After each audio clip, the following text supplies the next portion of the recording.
City कैसे कैसे videos बन रहे हैं, नेट पे भी अवेलेबल है, एक चुका है। उसके बाद भी बच्चों के साथ कितने सारे ऑफेंस किए जा रहे हैं। अगर आप डेटा निकालें, इस फील्ड में अनइंटेंशनली फोर्सिबली इसमें इन्वॉल्व किए जा रहे हैं, तो स्टेट लेवल पे कैसे वो काम करेंगे। फिर स्टेट लेवल से भी और छोटे छोटे प्रोपराइटरी में उनको डिडक्ट किया जाता है कि कैसे वो ग्राउंड लेवल पे इम्प्लीमेंट होंगे। विधि संवाद इस खबर के प्रायोजक है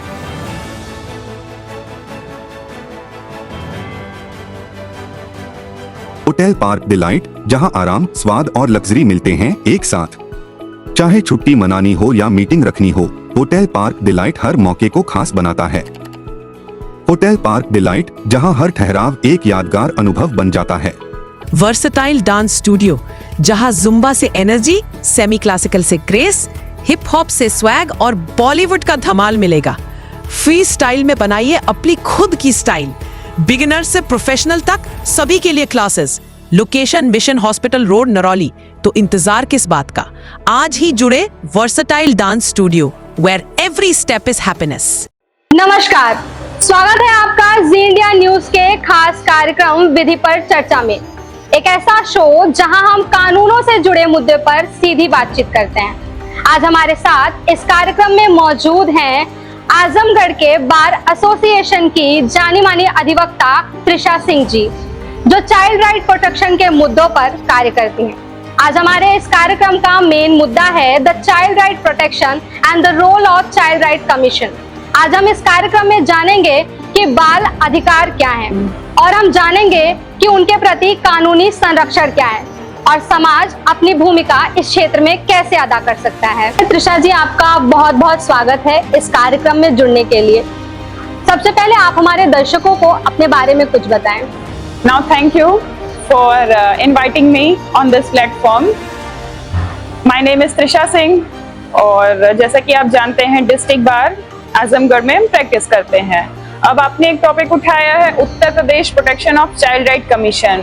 अब अगर बात करें इसकी, तो हम इस फील्ड में काम कर चुके हैं, जहां मेरे better observation, skills, experience, analysis, बहुत सारे ऐसे टॉपिक्स हैं जो हम आपके साथ शेयर कर सकते हैं कि what is the central scheme and what should be implementation on the ground level.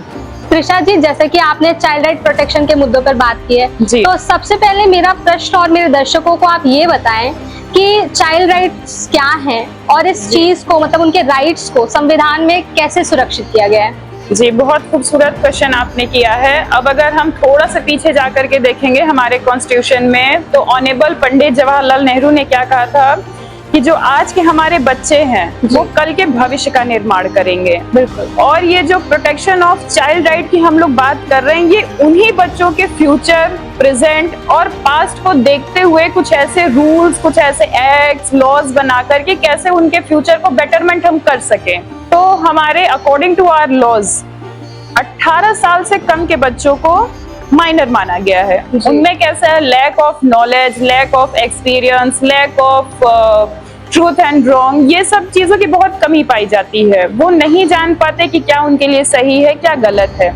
इसीलिए कानून भी उन लोगों को संरक्षण प्रदान करता है। अब अगर बहुत छोटा सा हम एग्जाम्पल लें जी, तो आप सभी लोग जानते होंगे क्रिमिनल लॉज। हाँ, आईपीसी को देख लें जो करंटली अभी बीएनएस में कन्वर्ट हो गया है। इसमें 18 साल से कम के बच्चों को छूट दी गई है। जैसे अगर 18 साल से कम का कोई बच्चा है, वो कोई ऑफेंस कमिट करता है, तो ऐसा तो नहीं है कि उसने कोई ऑफेंस कमिट नहीं किया, बट चूंकि उसके पास ज्ञान नहीं है उतना, उसके पास सही गलत का बिल्कुल ज्ञान नहीं कि वो क्या कर रहा है, उसका इंटेंशन नहीं है, इस वजह से उन सबको छूट दी गई है। उन सबको दंड उतना नहीं दिया जाता। उन सबको सुधारने पे ज्यादा जो हमारी थ्योरी है पनिशमेंट की, वो रिफॉर्मेटिव थ्योरी काम करती है कि उन सबको सुधारा जा सके। आप और एक बहुत अच्छा पॉइंट अप की है कि कॉन्स्टिट्यूशन में इसे सेफ गार्ड कैसे दिया गया है। तो देखिए, कॉन्स्टिट्यूशन जब बनाया गया था तो बच्चों को सिर्फ इंडिया के लेवल पे ही नहीं, यूनिवर्सल लेवल पे, इंटरनेशनल लेवल पे प्रोटेक्ट करने के लिए कुछ ऐसे सिनेरियो दिए गए थे जहां की उन्हें कवरेज दिया जा सके, उन्हें सेफ गार्ड दिया जा सके। जैसे आप आर्टिकल 21A, 23, 24 ये सब आर्टिकल्स आप देख रही हैं। तो इन सब आर्टिकल्स के थ्रू बच्चों के लिए, उनके अच्छे फ्यूचर के लिए, उनके मनोरंजन के लिए, स्वास्थ्य के लिए, पढ़ाई के लिए, लिविंग एरिया के लिए हर चीज के कुछ प्रोपोगेंडास बनाए गए हैं कि उनका फ्यूचर बेटर हो सके। जैसे कि चाइल्ड राइट के ऊपर हम बात कर रहे हैं, तो आप हमारे दर्शकों को ये बताइए कि एनसीपीसीआर क्या है और एनसीपीसीआर की मूल भूमिका क्या है। जी, अगर आप देखेंगे तो कोई भी कानून बनता है, जी। सबसे पहले भारत नेशनल लेवल पे एक्ट्स बनाए जाते हैं। अब सवाल ये है कि जब एक्ट्स बन गए तो स्टेट लेवल पे कैसे वो काम करेंगे। फिर स्टेट लेवल से भी और छोटे छोटे प्रोपराइटरी में उनको डिडक्ट किया जाता है कि कैसे वो ग्राउंड लेवल पे इम्प्लीमेंट होंगे। आपने क्वेश्चन किया है national protection of child right, ये बच्चों के देखभाल के लिए, उनके स्वास्थ्य के लिए, सुरक्षा के लिए, उनके साथ कहाँ एक्सप्लॉयटेशन हो रहा है, शोषण कहाँ हो रहा है, उनके राइट्स क्या हैं, उनके राइट्स के बारे में वो अवेयर हैं कि नहीं है, उनका उल्लंघन कैसे हो रहा है, इन सब चीजों के लिए नेशनल लेवल पे एक ऐसा कमीशन बनाया जाता है जो ये सब जांच कर सके, जो ये सब कंट्रोल कर सके। एक पैनल है, उस पैनल के थ्रू सारे रूल्स, रेगुलेशंस, प्रोहिबिशन, प्रिवेंशन, ये सब फॉलो अप किए जाते हैं काम करने के लिए। अब आपको एक बहुत छोटा सा एग्जांपल दे दें, निर्भया केस सभी जानते हैं। निर्भया केस में कैसा था कि 6 आरोपी थे, 4 को तो फांसी दे दी गई, एक प्रायर कन्विक्शन के ही नेचुरल डेथ हो गई, बचा छठवां उस समय 17 साल का था। आप ये समझ सकेंगे कि जब वो 17 साल की एज में ऑफेंस कर सकता है, एक इतना गंदा क्रूअल से क्रूअल ऑफेंस वो कर सकता है। रेप हमारे आपके लिए बहुत छोटी बात तो है नहीं, बट 17 साल का वो बच्चा अगर इस एज में ये काम कर रहा है, बट फिर भी उसको दंड नहीं मिल रहा है, जस्ट बिकॉज ऑफ उसमें वो जो मैंने अभी आपको थोड़ी देर पहले कहा कि उसमें अनुभव, ज्ञान, उचित अनुचित हर चीज का अभाव रहता है, वो सही गलत नहीं समझ पाता। इस वजह से ऑनरेबल सुप्रीम कोर्ट ने उसे सजा ना दे करके सजा दिया, बट जो बाकी के कल्प्रिट्स को मिला कि फांसी दे दी जाए, उसको फांसी नहीं मिली। फांसी की जगह उसको 3 साल का इम्प्रिजनमेंट, रिफॉर्मेटिव इम्प्रिजनमेंट दिया गया, जहां वो 1 साल अपना मेजर एज पूरा करेगा, रेस्ट ऑफ 2 इयर्स वो अपने आप को रिफॉर्म करेगा समाज में रीस्टेबल होने के लिए। तो ऐसे केसेस अगर बच्चे माइनर हैं, कुछ कर दे रहे हैं या बच्चों के साथ कुछ हो जा रहा है, इन सब चीजों को प्रोटेक्ट करने के लिए, इन सब चीजों को गाइडलाइन करने के लिए ही नेशनल लेवल पे कुछ रूल्स, लॉज, एक्ट्स बनाए जाते हैं। तो हमने बात की नेशनल लेवल पे, जी। अगर मैं स्टेट लेवल पे देखूं तो क्या स्टेट लेवल पे भी जैसे नेशनल लेवल पे चाइल्ड राइट प्रोटेक्शन कमीशंस बनाए जाते हैं, स्टेट लेवल पे ऐसे कोई कमीशंस बनाए जाते हैं? जी हाँ, जैसे नेशनल लेवल पे ये पॉलिसी बनी है, जस्ट गो थ्रू उसी को चैनलाइज करने के लिए स्टेट लेवल पे भी पॉलिसी बनी। अब नेशनल लेवल पे अगर कोई पॉलिसी बनती है तो वो बच्चों के साथ आज स्कूल में क्या हो रहा है काम नहीं ना कर पाएगी, उसको थ्रू आउट आपको हर स्टेट लेवल पे कमीशन बनाना होगा। फिर कमीशन से और नीचे लेबर ऑफिसर क्या क्या करके आपको बनाना पड़ेगा ताकि बच्चों पे प्रॉपर नजर रखी जा सके। और हम आपसे अपना खुद का एक्सपीरियंस शेयर करेंगे। Uttar Pradesh protection of child right commission के साथ मैंने काम किया है। उस काम के दौरान मैंने पाया कि कुछ लॉज ऐसे हैं जो सिर्फ ऑन डॉक्यूमेंट बने आ रहे हैं, हालांकि उनको प्रपोजल ये था बनाने का कि बच्चों के लिए काम हो, बट उस लेवल पे, उस स्टेज पे काम हो नहीं पा रहा है। और भी बहुत सारे लॉज की हम बात करते हैं, जैसे लेबर लॉज की बात करते हैं, चाइल्ड से रिलेटेड, पॉक्सो की बात करते हैं। ये जो कानून बने हैं बच्चों से रिलेटेड, वो कितने सफल हो पाए हैं? जी, पॉक्सो आपने बहुत अच्छा एक ऑफेंस भी बता दिया, एक स्कीम भी बता दी, एक रिफॉर्मेटिव थ्योरी भी बता दी। सेंट्रल गवर्नमेंट ने बनाया तो है बच्चों के लिए। आप देखे होंगे बच्चों के साथ अश्लीलता बढ़ रही है जी, बहुत ज्यादा बढ़ रही है। बच्चों के सेक्सुअल ओबेसिटी कैसे कैसे वीडियोस बन रहे हैं, नेट पे भी अवेलेबल है। एक बहुत खूबसूरत बात बता दे कि गूगल पे चाइल्ड पोर्नोग्राफी अगर आप सर्च करते हैं तो वो ऑफेंस है, क्रिमिनल ऑफेंस है। हालांकि ये लॉ बन चुका है, उसके बाद भी बच्चों के साथ कितने सारे ऑफेंस किए जा रहे हैं। अगर आप डेटा निकालें तो census survey according to 2021 60% ratio आया है कि बच्चे इस फील्ड में अनइंटेंशनली फोर्सिबली इसमें इन्वॉल्व किए जा रहे हैं। बच्चों के ऐसे न्यूड वीडियोस, ओबेसिटी ऑब्सेशन ये सब बना के वीडियोस डाले जा रहे हैं, जिसका नेशनल इंटरनेशनल लेवल पे सेलिंग हो रहा है। अब हम बात करते हैं जो आप लेबर लॉ बोली हैं, बच्चों को आप देखी होंगी बहुत छोटी चाय की दुकान, रेस्टोरेंट, कहाँ कहाँ बच्चों को काम करवाया जा रहा है।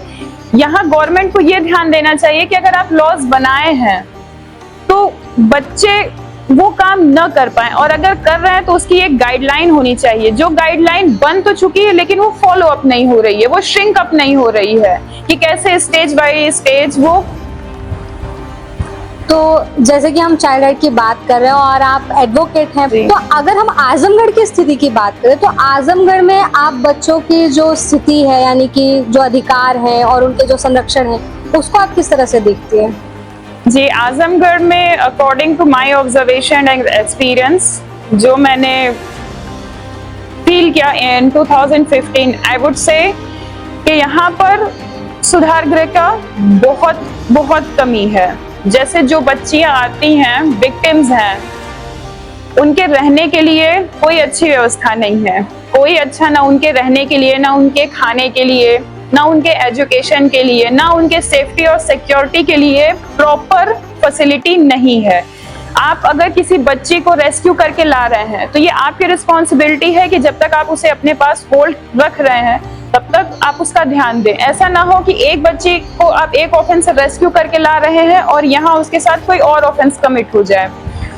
इसलिए नेसेसरी है कि यहाँ सुरक्षा गृह का, सुधार गृह का जो मैंने अनुभव किया उसका यहाँ बहुत अभाव है, वो होना चाहिए। जी, बहुत अच्छी बात है आपने जो मुद्दा उठाया। मेरा एक प्रश्न है, जैसे कि आज के टाइम में आपने कहा कि ये जो ऑफेंस हैं बच्चों के प्रति वो काफ़ी ज़्यादा बढ़ते जा रहे हैं, जो कि बहुत ही स्वाभाविक सी बात है। तो जो हमारे शिक्षक हैं और जो हमारे अभिभावक हैं, कई बार ऐसा होता है कि बच्चों के साथ कुछ ब्रुटैलिटी होती है या कुछ सेक्सुअल हरासमेंट होता है, बच्चे बोल नहीं पाते हैं, कहीं ना कहीं उनके लिए वो एक ट्रॉमा बन जाता है। तो इस चीज से निकलने के लिए मतलब बच्चों की वो माता पिता और अभिभावक किस प्रकार हेल्प कर सकते हैं? देखिए, बच्चे कैसा है कि आप बच्चों को सिर्फ घर में नहीं रख सकते, आप बच्चों को सिर्फ स्कूल भी नहीं भेज सकते, आप बच्चों को सिर्फ बाहर भी नहीं रख सकते। अगर आप बात करते हैं बच्चों के कंसिडरेशन के लिए, फैसिलिटेशन के लिए, तो यहाँ मेरे समझ से सिर्फ स्कूल की रिस्पॉन्सिबिलिटी नहीं होनी चाहिए, सिर्फ पेरेंट्स की रिस्पॉन्सिबिलिटी नहीं होनी चाहिए, और सिर्फ कम्युनिटी की ही रिस्पॉन्सिबिलिटी नहीं होनी चाहिए, विच मीन्स आवर सोसाइटी।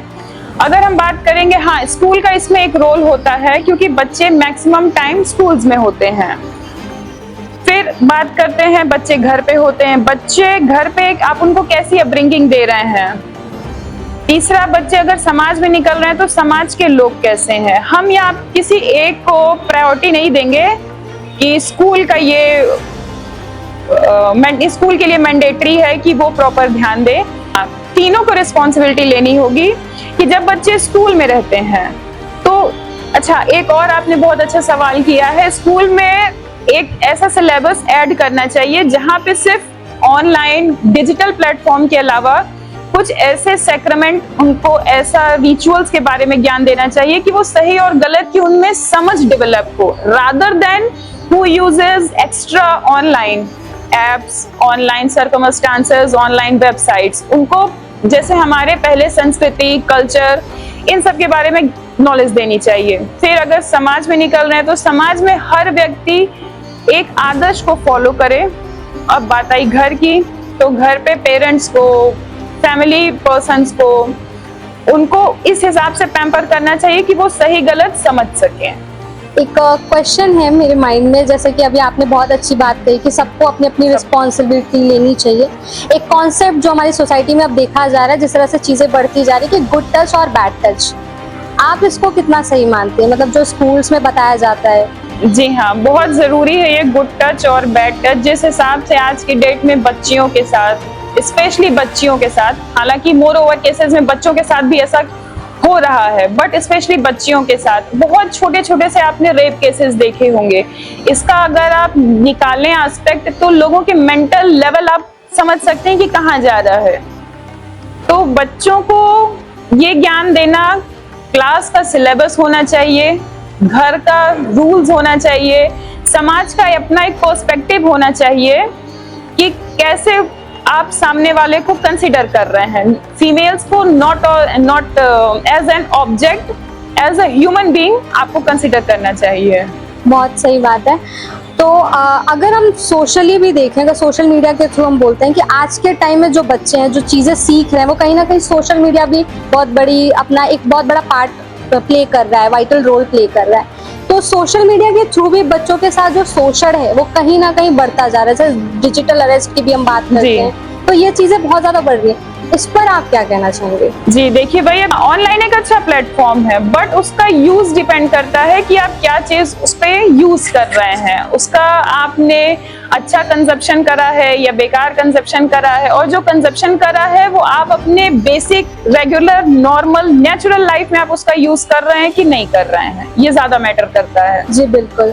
तो कुछ गवर्नमेंट को ऐसी स्कीम करना चाहिए कि माइनर्स 18 बिलो 18 इयर्स बच्चों के लिए लॉज, कुछ डेटा, कुछ ऐसी पॉलिसी, कुछ ऐसी स्कीम्स बनाएं कि डेटा यूज पे उन पे कंट्रोल लगाया जा सके, या स्कूल के सिलेबस में ऐसा किया जाए कि ऑनलाइन ज्यादा उन सबको डेडिकेट करने के बजाय ऑफलाइन उनकी प्रोडक्टिव एबिलिटी को और मॉडिफाई किया जा सके। काइंड ऑफ चाइना की हाँ। जैसे। बहुत अच्छी बात है।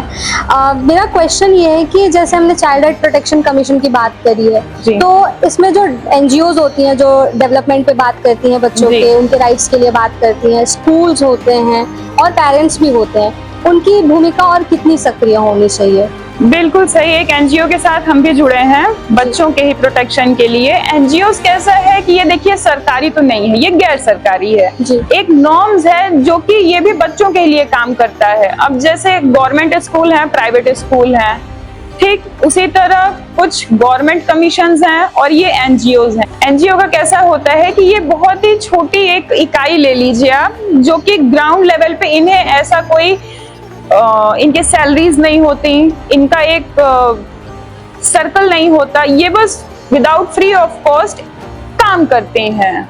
जैसे सरकारी स्कूल में, प्राइवेट स्कूल में कुछ बच्चे रह जाते हैं, सरकारी में जाते हैं, उसी तरह जो स्कीम्स के थ्रू रह जाते हैं, rest of all these those cases NGOs cover कर लेता है। और एनजीओ का काम है ये है कि मोस्टली ग्राउंड लेवल पे जा करके बारीकी स्तर पर काम, बच्चों पर ध्यान रखना। बहुत अच्छी बात है। तो अंत में आप हमारे दर्शकों को जी इंडिया न्यूज की तरफ से क्या संदेश देना चाहेंगे? देखिए, बात करें संदेश की तो सिर्फ इतना ही कि ऑनलाइन यूज जो है जी, आप पॉजिटिव वे में करिए। पहला, क्योंकि जिस हिसाब से केसेस बढ़ रहे हैं, जिस हिसाब से नेगेटिविटी बढ़ रही है, ऑनलाइन प्लेटफॉर्म बहुत एक्सपेंसिव रोल प्ले कर रहा है। पहला तो इस पे काम करना चाहिए। दूसरा, गवर्नमेंट को एक ऐसा करना चाहिए कि साइबर आपने सेल बना दिया है, बट जो साइबर क्राइम्स हो रहे हैं उनका जल्दी से फाइनलाइजेशन नहीं हो रहा है, जल्दी से आप अपराधी को नहीं पकड़ पा रहे हैं। तो कुछ ऐसी पॉलिसी बनाइए जिसके थ्रू ये जितने भी डिजिटल फ्रॉड्स हो रहे हैं, इसको जल्दी से अपराधी को पकड़ा जा सके। और तीसरा, कि बच्चों को in academics, during their academics, उन्हें थोड़ा सा अपने पीछे सेंचुरी में जा करके सेक्रेमेंट पे फोकस करना चाहिए। कुछ उनको संस्कार के बारे में, ज्ञान के बारे में, सही गलत के बारे में ज्ञान देना चाहिए। एंशिएंट टाइम में। हाँ, एंशिएंट टाइम में आप हमारे वेद के बारे में उनको ज्ञान दीजिए, रादर देन कि आप ऑनलाइन वेबसाइट से यूज करके आप अपने प्रोजेक्ट्स बना रहे हैं। वो प्रोजेक्ट्स बच्चों के लिए आगे कोई फ्रूटफुल नहीं है। वहां से कट किया, यहाँ पेस्ट किया, कॉपी पेस्ट प्रोजेक्ट्स बन रहे हैं। जी बिल्कुल। बिहाफ ऑफ कि आप कुछ अच्छा सीखें, कुछ बच्चों को प्रोडक्टिव, जनरेटिव सिखाएं। त्रिशा जी, आपने बहुत ही सरल और बहुत ही स्पष्टता के साथ काफी सारी हमें जानकारी दी बच्चों के अधिकारों के बारे में, उनके कानूनी संरक्षण के बारे में। इसके लिए आपका बहुत बहुत धन्यवाद। और हम उम्मीद करते हैं कि हमारे दर्शकों को इससे बहुत कुछ सीखने को मिला होगा और आपकी जो भी बातें हैं वो हमारे समाज में जागरूकता लाएंगी। इसी तरह के महत्वपूर्ण चर्चा को देखने के लिए जुड़े रहिए विधि संवाद से केवल जी इंडिया न्यूज पर। तब तक के लिए मैं साक्षी पांडे आपसे विदा लेती हूँ। नमस्कार।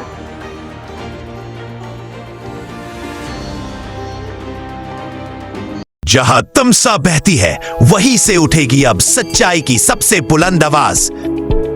पूर्वांचल का पहला मीडिया हाउस जी इंडिया न्यूज। हर मुद्दा, हर सवाल अब तकराएगा सच से। बिना डरे, बिना झुके, आपके हक की लड़ाई हमारी जिम्मेदारी। देखिए, समझिए, जुड़िए जी इंडिया न्यूज पर।